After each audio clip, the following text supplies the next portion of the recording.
Hello, everybody, and welcome to our event. This is Bisexuality, Representation, Validation, and the Lived Experience. We're going to be joined today by a panel of wonderful people from the LGBT community who's going to be joining our discussion.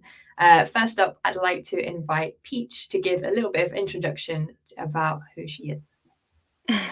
Hi everyone, my name is Promani Somatipun. I'll go by Peach. I graduated from DMU in 2019, and during my study at DMU, I met my girlfriends, and where Jane, our host here, was the greatest wingman of all time. Thank you for joining us, Peach. Next up, let's invite Alexander. Hi there, I'm Alexander Millington. I'm a PhD student at Montfort University, specialising in intimacy on stage in contemporary British theatre, particularly looking at bisexual encounters within the stage. I'm also creative director of Split Infinitive, where we recently produced a play exploring the representation of bisexuality called Three Way. Awesome, thank you for joining us. Next up, I'd like to invite Rosie to talk about their involvement. Hi everyone, my name is Dr. Rosie Nelson and I use they, them pronouns. I'm a lecturer in gender at Bristol University, and my research really focuses on bisexuality particularly, but I also look at broader LGBTQ identities. I'm very interested in sort of lived experience, representation, and how people understand and explain their own identities a lot of the time. Wonderful. And then last but not least, we have Connor.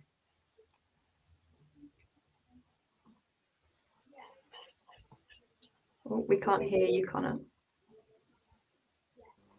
Is that better? Yes. Sorry about that. Hi everybody, my name is Dr. Connor Winterton and I lead and teach the Media Studies programme at Loughborough College.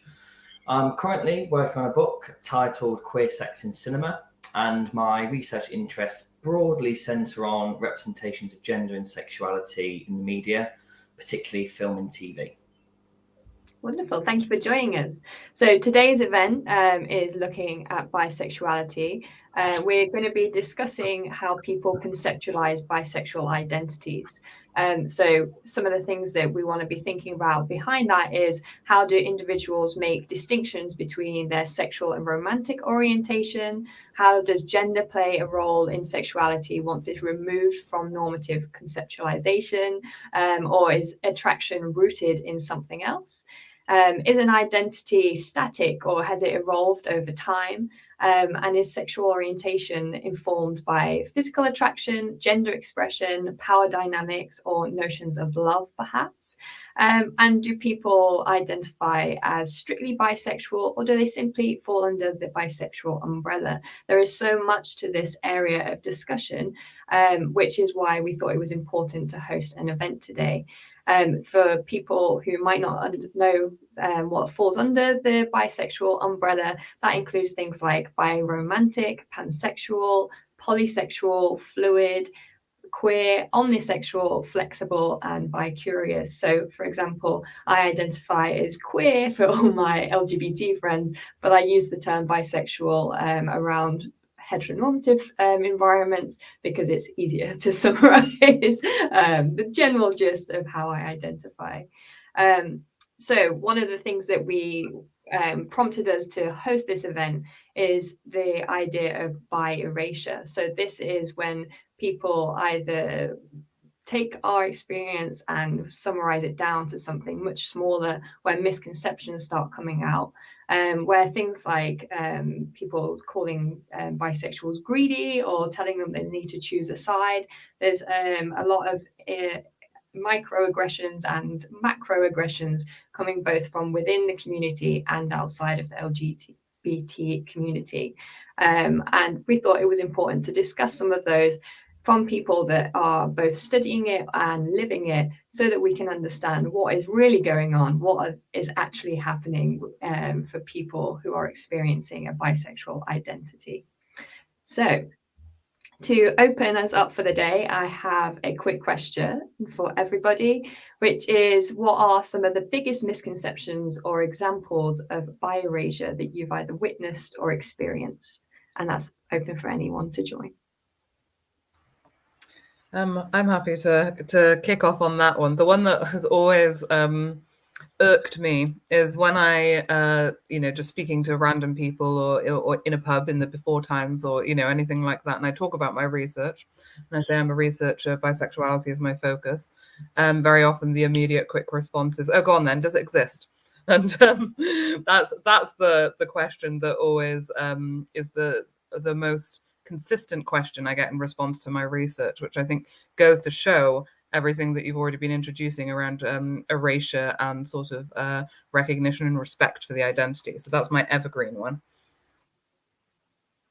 I'd certainly like to share that with Rosie. It's very similar for myself. It's always that, oh, well, it's just a phase, or eventually you'll decide which way. It's like, well, how often or for how long do I have to keep swapping the genders that I'm with before you accept, okay, maybe they do just like both or whatever.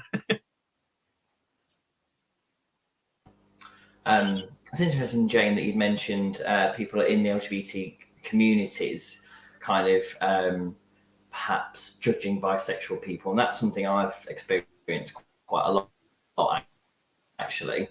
In my workplace and other places, I've heard people make jokes about it, but I've actually kind of experienced more jokes, whether they are jokes or not, or they actually believe it, from other LGBTQ people. I have not experienced or witnessed any biracial, but I do not understand the concept of this animosity. I think the fact that bisexual is actually the B in the LGBTQIA communities. So I don't understand why is there a criteria saying you are not too straight for the queer space or not queer enough for the gay community. I think straight people or heterosexual can be in the LGBTQ community as long as you believe in the same ideology, that is love is love, or who you can be whoever you want it to be. So if erasure means that bisexual are confused or indecisive, I think so let it be, because there should not be any deadline or expiration date on coming out. I think the experience is so private and personal and also evolving over time. So it's up to each person to define their own experience. So I don't think we should pressure or influence or push anyone into coming out. Absolutely. I think from my own experience, I've seen the pressure on kind of defining your bisexuality based on who your partner is at the time, and like how, oh, you're more queer now that you're with a woman. Whereas actually from my own experience, I've actually had the most heteronormative experience when with a woman and the most queer experience when with a man. So actually what was going on inside was actually way more important in the like presenting heterosexual relationship, and in terms of like why I wanted this event to happen today is recognizing that inside what's going on there, like that's not about the other person and what body they have. Like there's something else going on in that dynamic that is explaining my bisexuality. I'm sure there's a lot more going on with other people as well. So I guess if we kind of go into some of your specialisms, if we start with Connor, you look into different kinds of film and how that kind of representation affects us. How do you think that we typically recognize bisexuals in film? And does this challenge or perpetuate the view of bisexuals as part homosexual, part heterosexual? So I think one of the main issues kind of regarding recognition and recognizing bisexuals in visual culture, whether it's film, TV, and other parts of the media, is that we don't often recognize bisexuals due to the cultural discourses which kind of affect the production of narratives or our spectatorship. And conversely, when bisexuals are kind of clearly recognized, these representations have typically relied on stereotypes. I will talk a little bit in a bit about some more nuanced depictions that have come out over the last few years, though. And I think one of the reasons we don't recognise bisexuality is due to what one of my favourite academics, Maria Sanfilippo, calls the crisis of signification. So, in other words, there's no or hardly any culturally sanctioned ways of expressing a bisexual identity, particularly one that might be recognisable to the masses. So this relates quite closely to Julie Hartman's statement, a sociologist, her statement that doing bisexuality has been rendered kind of really problematic in our society because bisexuality is not, and I quote, kind of possible at the structural level in the way that doing requires. So, in other words, for us to kind of express our bisexuality, we have to rely really heavily on gendered enactments and binaries as well. So if a cis man appears more feminine, then he's going to be read as being gay. And then if he's more traditionally masculine, as straight. And because of this discourse and the way that our society is constructed and structured, bisexuality is actually more apparent in media and film than we think it is. But as Sanfilippo also identifies, these are often called gay, lesbian, homoerotic, or even homosocial. So just to name a few films, Brokeback Mountain, The Kids Are All Right, Blue is the Warmest Colour, Call Me By Your Name. They're all labelled gay films or lesbian films when the central characters are or could easily be considered bisexual. So that's kind of what I meant by this cultural discourse is affecting the production of the narratives or spectatorships. So in other words, kind of the issue lies within the encoding from the producers, the writer, the director, whoever, and or the decoding of sexuality, so from an audience. So the films I just mentioned, some spoilers, you might want to close your ears for 30 seconds, whatever. But so in some of those films, characters engage with either like same sex or opposite sex, or the opposite sex, sorry, in separate kind of sexual or romantic instances, which could be used as evidence for their bisexuality. So in Brokeback Mountain, both of the men have wives, and I've had some very heated debates with people about this that have tried to kind of really intensely argue that the characters, obviously played by Jake Gyllenhaal and Heath Ledger, are homosexual, but they both had relations with women, have had sex with women, had children with women. In The Kids Are All Right, Jules, played by Julianne Moore, has an affair with her children's biological father, the sperm donor, played by Mark Ruffalo. Blue is the Warmest Colour, Adele cheats on Emma with a man and sleeps with a man at the start. Call Me By Your Name, both of them, Ellie and Oliver, at some point in the narratives have a sexual or romantic interest in other women. So this can perpetuate the view of bisexuals as kind of part homosexual, part heterosexual, or even that their relations with the same or opposite sex was just a phase. And I think that's kind of the dominant reading, because those films that I've just mentioned aren't often ever really considered or considered by many as bisexual films, so either gay films or lesbian films, even though there is evidence there to show actually these characters are bisexual or could be read as bisexual. I think that there's kind of cultural and societal discourses affect, as I said, the encoding of that and the decoding as well. Wonderful. And sorry. Continue, go on. I was just going to say as well, obviously there's other representations, there's very stereotypical representations. We've had like the killer queer, the killer bisexual in films like Basic Instinct, representations of promiscuous bisexuals as well.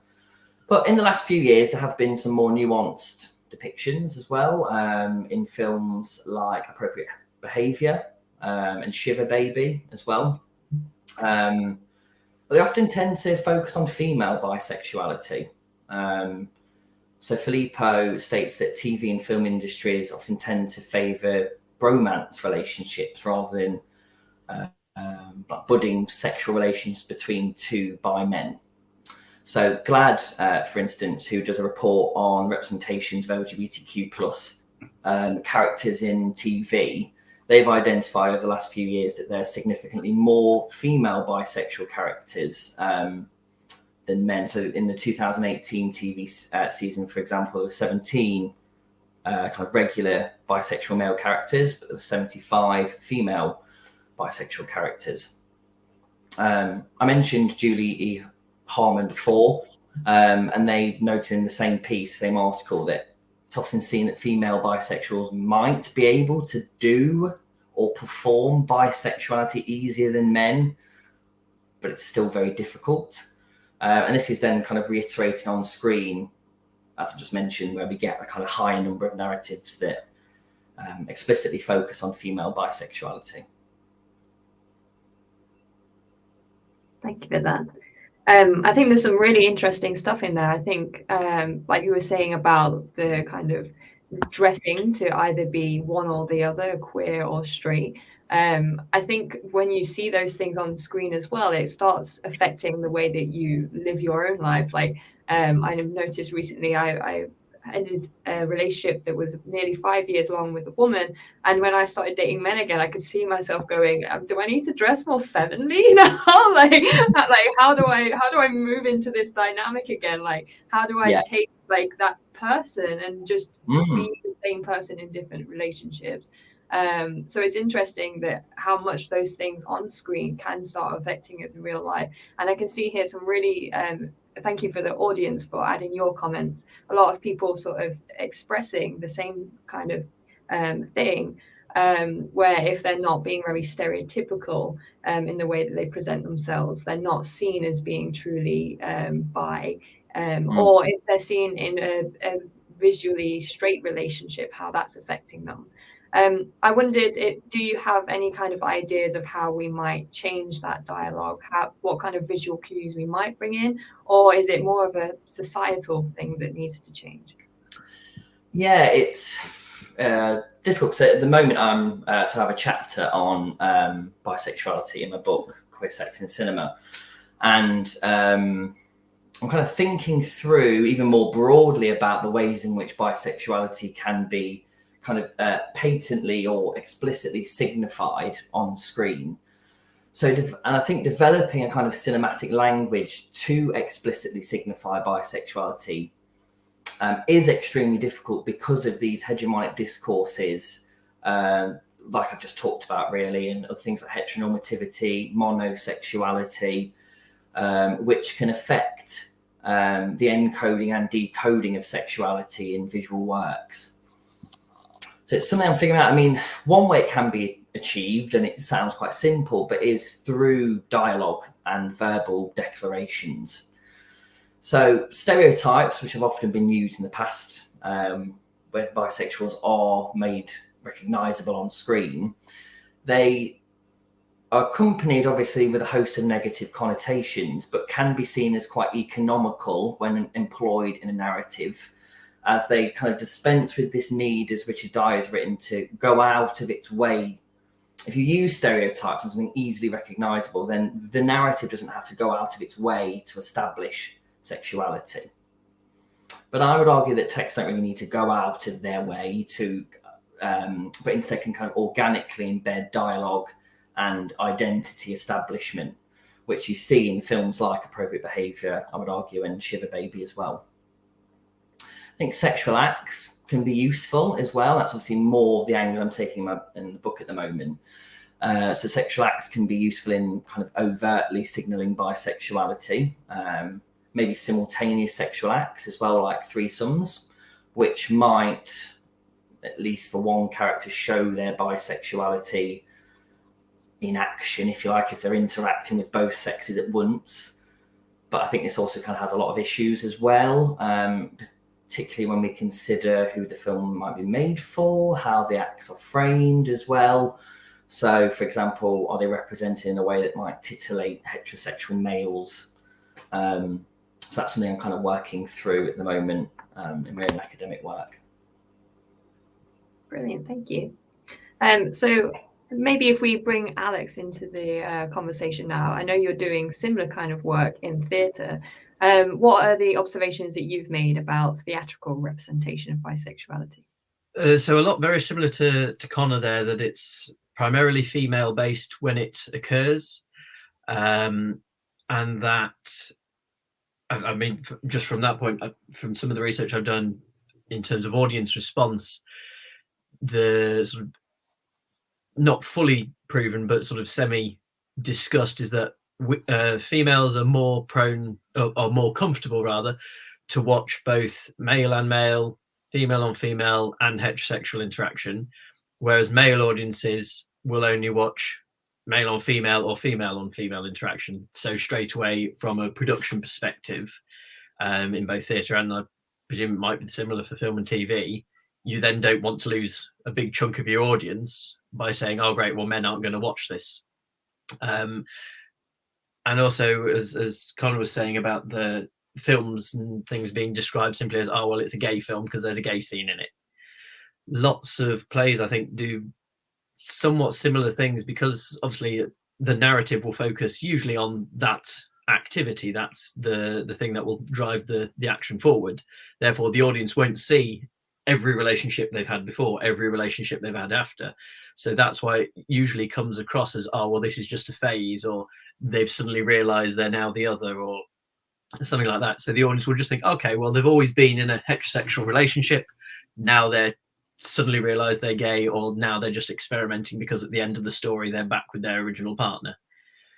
So in that sense, I think there are a lot of crossovers between theatre and film and TV. When I did my BA at Lincoln Uni, my dissertation then was on bisexual representation in the media. And although this was in 2013, I don't know how much figures have changed, but it was showing then that radio was actually the best media format for good representation, realistic representation towards bisexuality, because potentially there wasn't that visual titillation aspect. We don't need to show a threesome. We can just say, okay, they're with them, now they're with them. It's an audible audience. They will just have to accept that's what's going on, sort of thing. But then with the theatre as well, it seems to be more musical theatre, which is more embracing of it, because again, potentially stereotypically, musical theatre is a bit more aimed towards an LGBT audience, or LGBT audiences are more in favour of musical theatre rather than just a straight play. So they will explore it a little bit more. But even then, it's still female-based, usually, and going along with the stereotypes. So a good example of that would be in Rent. Maureen, the character in that, was with a heterosexual relationship, suddenly goes lesbian all of a sudden, rather than just saying she's bisexual. But then she is classed as a cheat and promiscuous. And so again, it just falls into the usual stereotypes that way.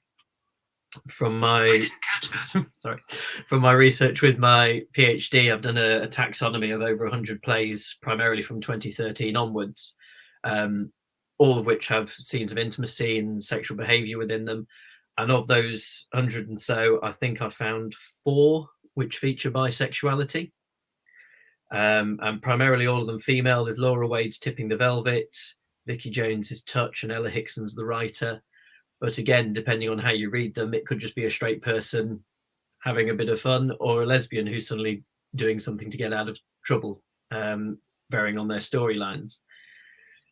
I think the only male one I found so far is Sam Ward's 5 encounters on a site called Craigslist. But even in that, all those encounters are male, but he says explicitly in it, I am a bisexual man. I'm only going to talk about these particular encounters though. So, which is great that the character references this, or the actor, the writer, because he plays it himself. But unfortunately, it just then loses a little bit of the impact in terms of the bisexual representation, because he acknowledges it, but we don't hear anything about it. Mm-hmm. From my research, both for my last production of Three Way and my previous dissertation for my undergrad, the only other plays I've come across which really do focus on bisexuality was a company called By the Way from Canada, I believe they were, who did a performance art piece which travelled around America and the UK. And most recently, Sycorax Collective, which are currently doing a play called Somewhere to Belong, which toured last year and is still touring this year. both of which primarily female based though. But they aren't part of the mainstream. They aren't the big plays you see going on. Say all my plays that I've looked at as part of my taxonomy, they're all published plays. That's the only way I could sort of get a hold of them, how the general public will be able to get a hold of them and read about it if they've missed that production. So for that reason, whether the representation definitely isn't there, or whether it's just not in the mainstream for non-theatre goers or non-regular theatre goers to be able to get hold of, because as we all know, theatre's not always the cheapest thing to go and see. So I think that's one issue that comes out of it, which is why when we did Three-Way last year, I was so keen on getting it published, not just for my own vanity of having a published play, but because there is then a play out there which is actually saying, right, this is about bisexual characters, this is the focus. And that really focused on male bisexuality, because all my research has shown that it's primarily female based. Or like, again, Connor said, you have to feature an actual threesome to demonstrate the fact of, oh, look, they do everything with everyone, but they're actually in a heterosexual relationship, or they're actually in a homosexual relationship, but we're just showing you this one little segment here. I think it's really interesting what you mentioned. Interesting, Alex, what you said about radio. Oh, God. I think we were going to say the same thing. Sorry. I was frozen there. I wasn't sure. Sorry. I was going to quickly say it was interesting what you said about radio, because again, it relies on dialogue. So as I was saying with films, often it comes down to dialogue, someone declaring it verbally, all those sexual acts. Because if you can have a gay character in a film, and they never say they're gay, they never sexually interact with someone, but because the way they might walk and talk and act, it will be inferred from an audience that they are. Whereas with bisexuality, unfortunately, it's not as easy as that. So it's interesting to hear that. Absolutely. I was going to say something quite similar. I'm actually a filmmaker on the side of my research, and I'm developing a short film about bisexuality, and it is so verbal. So much of dialogue is coming in to set the scene. And I was sitting there going, it sounds a little bit more like radio. And you kind of brought that up with that comment on form. Do you think that is true in theatre as well, that maybe it's the kind of midway point between film and... I think so, because so much theatre, or certainly the theatre that I follow, is dialogue heavy. You've got those descriptions in there, and again, unlike film and TV, you're not necessarily going to have 100 characters around for them to, again, falling into the stereotypes of being promiscuous, checking everyone out who's coming on. Oh, there's a man, I'll look at them. Oh, there's a woman, I'll look at them. Because like you said, Connor, if you're having a gay character, throw the stereotypes out there, have them mincing around, have them in bright colours. Having a straight character on there, okay, they're in a suit, they're looking all powerful, great. But then, like you say, you get that bisexual character, well, which outfit are you going to go with? What's the middle outfit? Can you have them half bright and colourful and half in a suit? No. So you've got to have that dialogue in there to explain it, because there's, and this is just society in general, not just in performance, but there is that expectation, for whatever reason, of, we want to know what you're into. We want to know what your preference is, whether I care or not, whether you care or not. I will assume you're one thing until I know different. Absolutely. And I think it's interesting as well, picking up on those cues, how some of the people that I know in the LGBT community who aren't bisexual, when they interact with these kind of dialogue heavy pieces, they actually feel like it connects to them more if they're not, say, a gay man who's very visually conforming to those stereotypes. So it probably says something about like queer media in general, of why we rely on those kind of cues. Yeah. Shape how we understand things. Just quickly, you make theatre as well. I've had the pleasure of seeing one of your pieces. How do you try to write that into your theatre productions? By going with my own assumption, as other people will, oh, well, they must be straight, they must be gay. I will assume every character in my play is bisexual. It's just at a certain point, they might be in a heterosexual or a homosexual relationship. When I did Three-Way, it's 3 interlinking monologues, all discussing different aspects of male bisexuality. And as much as it is there to demonstrate, bisexuality exists, it can be this, it can be that, it can be the other, I never say the word bisexual in there because, like you say, I don't want it to be just thrown in the face. I'm not lecturing. I'm not telling you this is what it is. It is for your own interpretation in that sense, but every character discusses their experiences with a male, with a female, whether they have a preference or not between the two. And moving forward, when I did a play last year for an online reading, different sense, that was a seemingly heterosexual male character, but with sex addiction, and then he started sleeping with men. So that was going down a different route entirely to three-way, but it was still, I didn't want it to specify this is what this character is, because as we said at the start, there are so many terms you can use under the bisexual umbrella. I want that to be open to interpretation, but at the same time, I don't want to just create a piece which everyone's going to go, well, that's a gay play. Oh, that's now, because straight away, then you get that sense of this play is now going to lecture me and tell me that whatever I'm doing is wrong. This must be the right thing. And then you end up alienating your audience. And again, from a production side, you're not going to win anyone over that way. You're not going to make any money. So I want to have the sort of the neutral space, but which is still inclusive to everyone. When I was marketing for Three Way, it was still a case of, yes, I went towards the LGBT audiences because that's where the B supposedly is. But from observation, because without obviously asking every audience member directly, they appeared to be stereotypically mainly heterosexuals. But that doesn't mean there weren't bisexuals in the audience. It doesn't mean there weren't homosexuals in the audience, and, just not going along with those stereotypes. Is there anything that Peach or Rosie you'd like to add about your experiences of media or even literature, perhaps?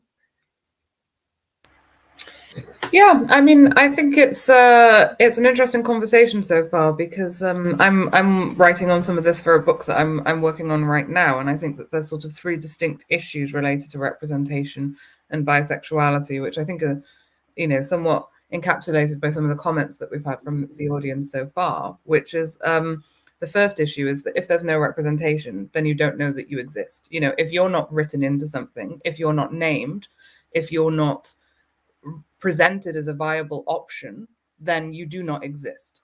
That has implications in the kind of research that I've done for how people have interpreted their sense of identity. People have taken a much longer time to figure it out.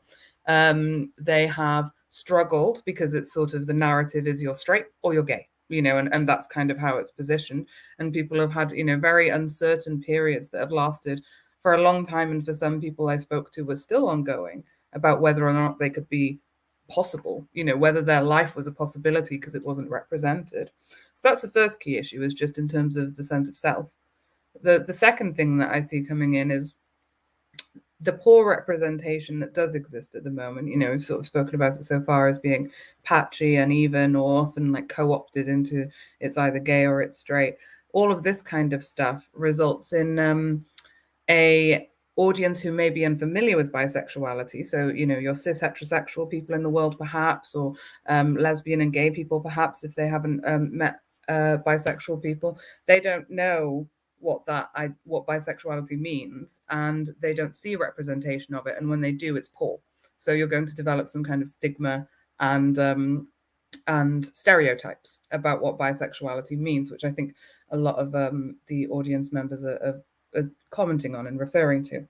And then the third issue is, of course, if you don't have representation and you don't have any of these stories out there, you actually have a big population of people, of bisexual people, which is a growing number of people in the population, who aren't empowered to tell their stories, to create their stories, and in the same way that it's really nice to hear that Alex is doing to like create a narrative, but people don't have that opportunity to say, this is my story, this is what it's about, and this is what it's like. So I think there's sort of three central issues related to representation, which are very significant in how you might be able to live a bisexual life. Yeah, I totally agree with every point. I think the representation in media is heavily affected the behavior of expression, or even the hope to dream something different, like what Rosie have just said. For example, like the representation in the media means so much that give us a comfort or confidence that we can hold hands in the public and don't have to worry about getting a hostile reaction or any other way. So like if we can see it, we can look up to and be it. We've had a nice question from an audience member. What are your thoughts on suggesting historical figures might have been bi or queer, saying that they know people disagree with labeling in history using modern terms, but otherwise are we just erased from history? Does anyone want to take a shot at that? Yeah. I think it's a perfectly valid question. Absolutely. The largest one that I always see, people like Oscar Wilde, who's dubbed as a sort of gay playwright, but again, he's had a wife, he had 2 kids. Are we now straight away saying, okay, well, that was a mistake he did to get through society, he was definitely gay? Or can we accept that, okay, maybe he was bisexual, maybe he still was attracted to females as well? And there's some great websites out there. One that springs to mind is bi.org, which has a list supposedly of lots of famous bisexuals, which are commonly depicted as either homosexual or lesbian. But they they back it up with some of their findings. So I totally understand the potential issue of labeling people from the history which haven't self-identified, had that opportunity, had the words that we have today. But at the same time, if we're trying to create, as Rosie said, people that bisexuals now can look up to and see as, okay, we've existed for a long time, and have that representation out there, not just in the past 10, 20, 30 years, I think is really important. Even just things like the Greeks and the Romans saying that, oh, well, they were bisexual and that was absolutely fine. But going through history and seeing figures that we recognize as bisexual, I think is really important.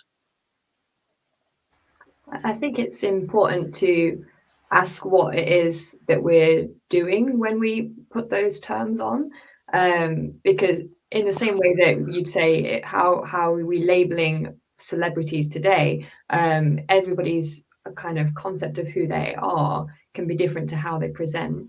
But I think in terms of if there's like written text that we're taking, like you said, Alex, if we can see that somebody's talking about being with a man and being with a woman, I think it's perfectly okay to then go, they've experienced queerness in some way here that we can be bringing out and spreading, as long as we recognize that based on parts of society at the time, their understanding of that might have been not that they would disagree with our label, but that they would understand, might have had even less representation to be drawing upon their understanding of their self.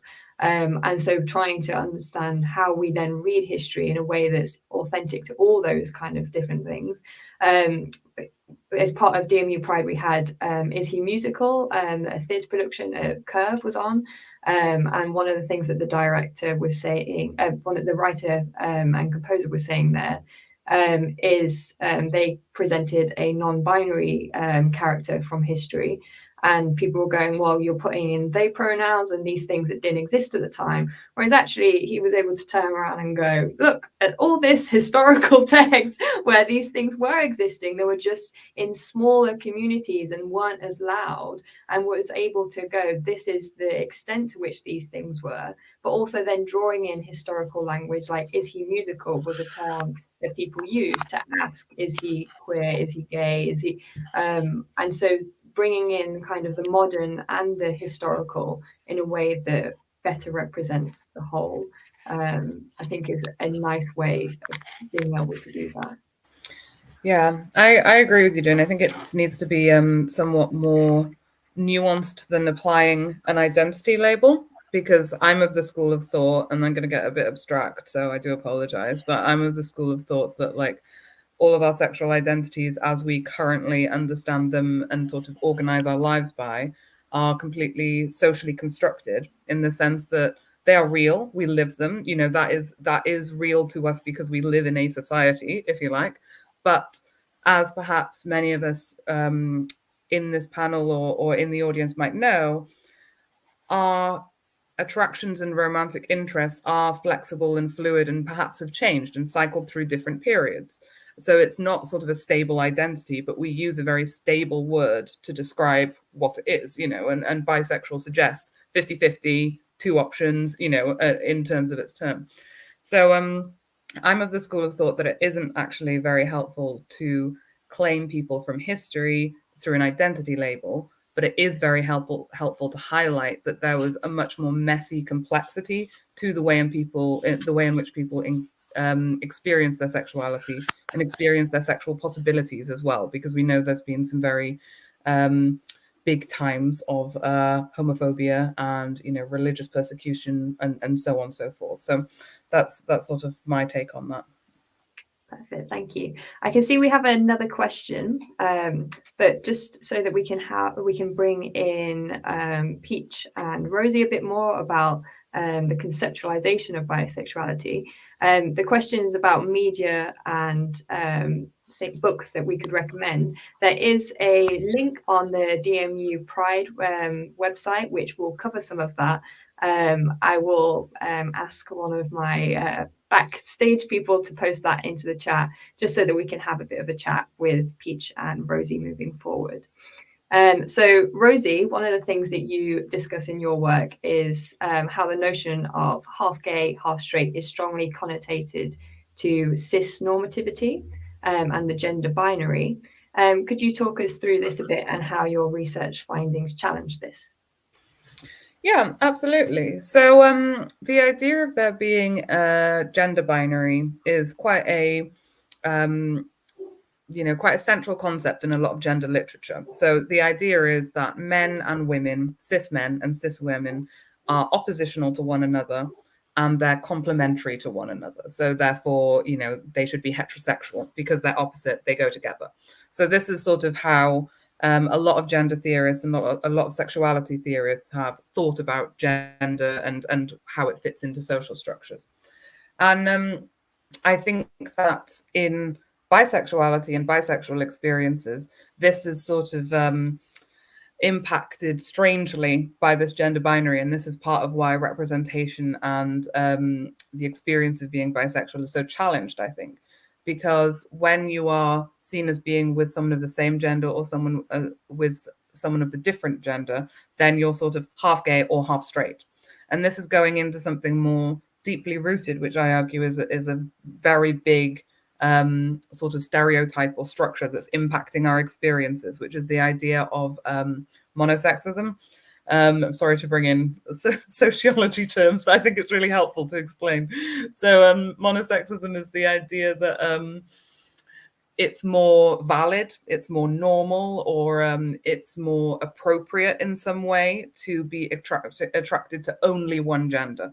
So in that sense, lesbian, gay, and heterosexual people are more accepted in the sense they're only attracted to one gender, and that makes sense in a monosexist social structure.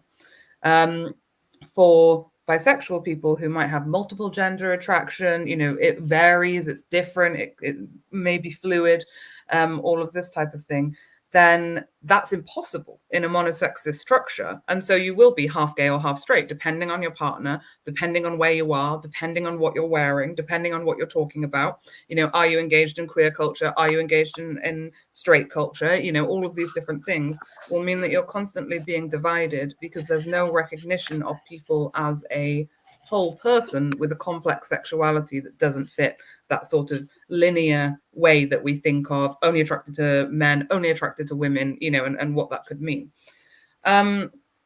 So in the kind of research that I've done around how people live their bisexual lives and understand their sexualities, this has been really difficult for people because they're regularly coming up against family members or friends who, you know, upon them changing their partner, perhaps they might say to the bisexual person, "Oh, so you're straight now because, you know, you're with a man," or "Oh, you're gay now because you're with a woman." And the participants that I spoke to were very frustrated by this, because it's, of course, discounting everything about how they approach sexuality and gender, which it isn't. Today I'm going to be straight and today I'm going to be gay. You know, it's a whole, and that's just isn't recognized and understood in how people talk about sexuality generally and how we see it. And a lot of the things that we've spoken about so far in this panel boil down to this idea that we have a very binary view, not only of gender, but also of sexuality, gay or straight, you know, and the in-between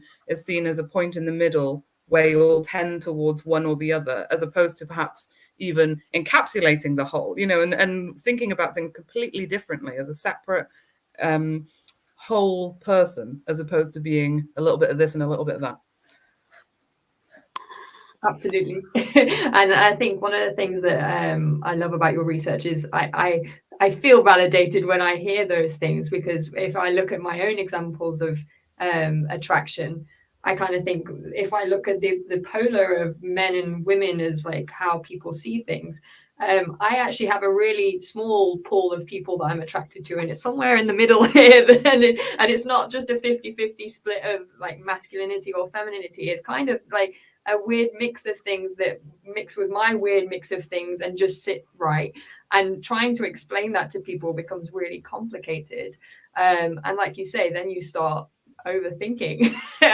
What is my identity? I'm not doing it right because I can't summarize it quickly for other people. Maybe if we could bring Peach into the conversation as well, how have you experienced attraction in your life? So I actually have not been in a lot of relationship, but I dated guys and was surrounded by such diverse sexual identity throughout my life. So my group of close friends back in Thailand are everything from LGBTQIA, and you can find all the letters in my group of friends. And I was then labeled as straight in the group. And when I moved to the UK to do my studies, I met a girl who I felt deep connection with. And at the time, it was very much doubtful because I was labeled and believed that I am straight. But the feeling is so true to me, and I had to thank James for being the positive representation that I can see that dating a girl is okay and is perfectly normal. So I decided to date her, and we are together for 4 years now. So actually, I never had an official coming out moment. This talk might be the most formal official coming out moment for me. And I'm very lucky that I have a very strong support system around me. My friends accept me from whoever I want to be. And my parents is so liberal that they gave me all the freedom to decide who I want to be and who to date. So when I introduced my girlfriends to my parents, in Thai, there is no word separating girlfriends or boyfriends. There is one word that defines more than friends, friend. So I was introducing, this is my more than friends person, that, and they react so normal, like no surprise, and welcome my girlfriends like she's one of theirs.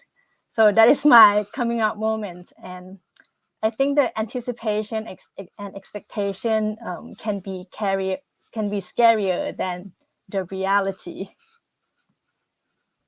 Absolutely. I think having been with a woman and now going back to just dating, I find even if I'm talking about men now, I use the term partner because I'm like, I am being clear that the gender is not the part of, I want that kind of genderless referral of being in a relationship. And I think it's interesting how we have to kind of create these rules for ourselves of how we express or understand and communicate that with people. I know, Rosie, you look a little bit into visual presentation as well. Do you want to talk us through a little bit more of that?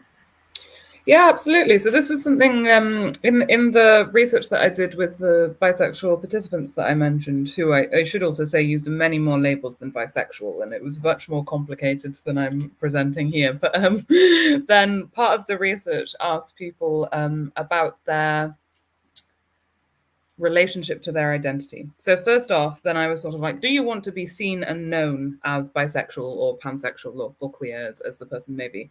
Like, do you want that to be known about yourself? And they were all very much on the yes front, but a lot of people wanted to be seen and recognized as bisexual, pansexual, however they identified. And so I asked them how they did that and whether they did that, in ways that were visible and could be seen. And a lot of people said, I would love to look bisexual. I would absolutely love to be recognizably and visibly bisexual. How do I do that? I have no idea. So people had all sorts of things that they talked about. There were lots of sort of stereotypes and memes that people referred to as a way of consolidating their identity.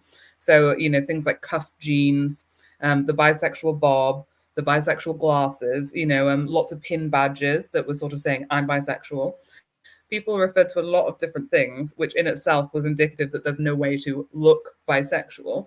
But broadly, people suggested that their way of trying to do so, whether or not it was recognized, whether or not it was seen, was playing with gender and doing gender just a little bit wrong. Maybe they, as a cis woman, shaved their head. Maybe they grew out their body hair. They were just doing gender a little bit wrong according to what the social expectations of gender were. But as we've sort of referred to, it was just difficult. People found that they could recognize someone that was maybe within the umbrella of queer somewhere, but like having a distinctive bisexual representation was near on impossible and ultimately needed to come down to words, as we've spoken. It needs to be said, it needs to be phrased, it needs to be specifically referred to for people to get that kind of clarity. But people want it. It's just that they can't quite find it. Thank you for that. I definitely can relate to that in so many different ways. I guess, Peach, could we ask you, how does your bisexual identity shape your concept of self outside of a relationship? It has opened up a bigger world to me. Like giving this talk, I have learned so many new terms and vocabularies that I haven't heard before. So the concept of self for me is actually more forgiven when identified bisexual. It's kind of remove or reduce my personal egotistical sense of knowing everything to there's so much to learn. I feel more compassion and compromise toward myself and others. I think it gave me a sense of freedoms and comfort to actually be vague, or I am more eased to not care too much about being specific.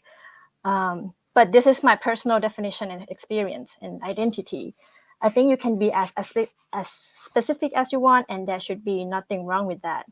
I think the ideology of love is love and you can be whoever you want to be is actually contradict each other, but it's diverse yet inclusive and united, which make the LGBTQ community so interesting and colorful.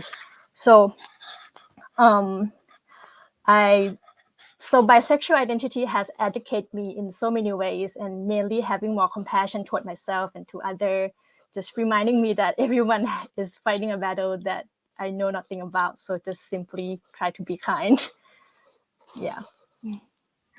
I can definitely relate to that. I think if I give an example from dating, when I go in, I kind of think I can notice quite quickly if there's a slotting of identities that I've kind of described before, in a way that like other people might notice some of those cues ahead of time if they're in a very like normative kind of attraction.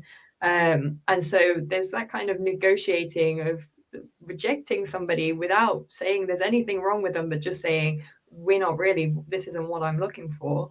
And I've definitely, like you were saying, Rosie, wished there was a way of kind of visualizing that ahead of time to go, look, I'm just a little bit more complicated in what I'm trying to read from the world here.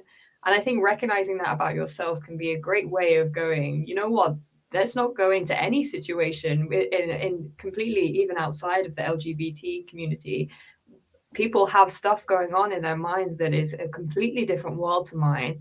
And the more I can be present and listen, the better that can be. I guess if we open it up back up to the floor, do you think that the bisexual experience has insights to offer to people from other demographics?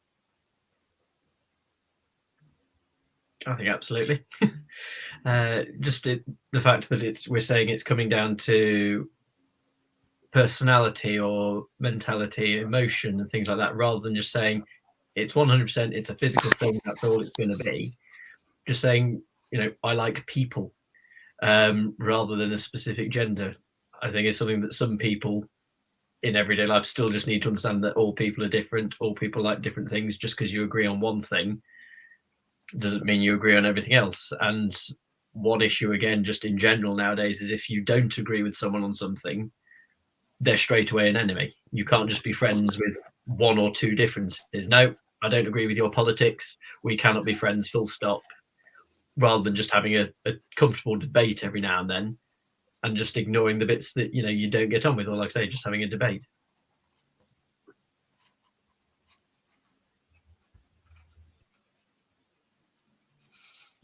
Would anyone else like to add anything there?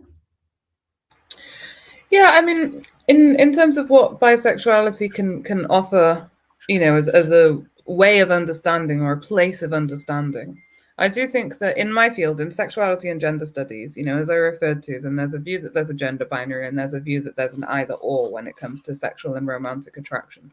And bisexuality completely transforms that question into more of, as we've been referring to, like the quality of the relationship, or the way in which you want to relate to someone. A lot of the participants that I've spoken to over the course of my research haven't actually felt like as connected as they are to bisexual as a label. It's only because they've been rejected on the basis of their attractions. What they're more interested in when they develop relationships is actually the type of relationship. Is it going to be monogamous? Is it going to be polyamorous? Is it going to be kinky?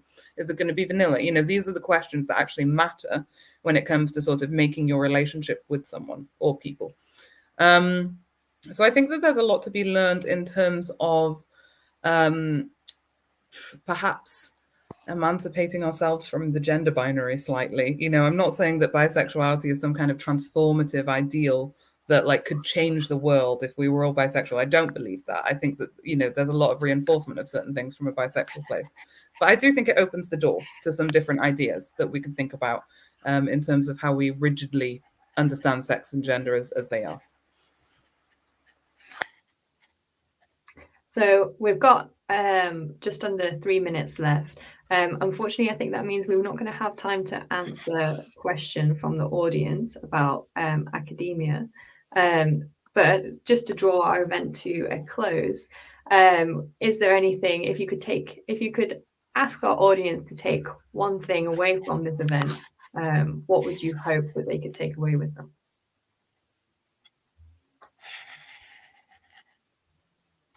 I would hope that for anyone who may be bisexual or pansexual and has watched this, then they know that whatever feelings they've had, probably they've been shared by someone at some point in time, and that it's normal and it's from somewhere else and it's not from us.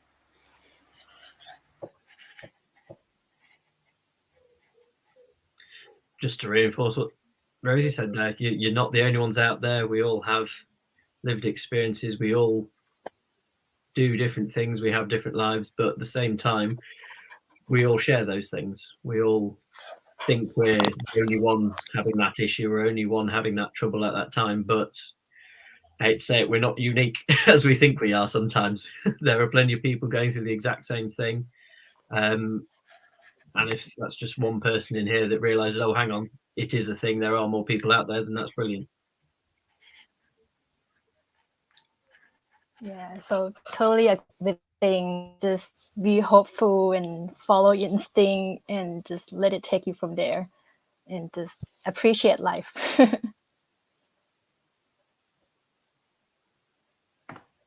Yeah, I was going to say as well, from what I was saying earlier, it's, there is more kind of bisexual representation out there than we think, and sometimes it's actually in, as San Filippo says, in the eye of the beholder. So it's actually quite fun sometimes to go and look at media text and kind of read it from a bisexual lens. So it's one thing to take away is maybe put that lens on, those glasses on revisit some of those films as well that we often think are gay and lesbian, to see actually there's more bisexual visibility there than we think.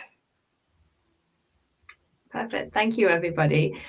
We've now reached the end of our event today, but thank you all for joining us, and thank you to the audience members for joining us, but also for your wonderful questions. It's been a pleasure having you here, and thank you for celebrating LGBT History Month with us. Bye.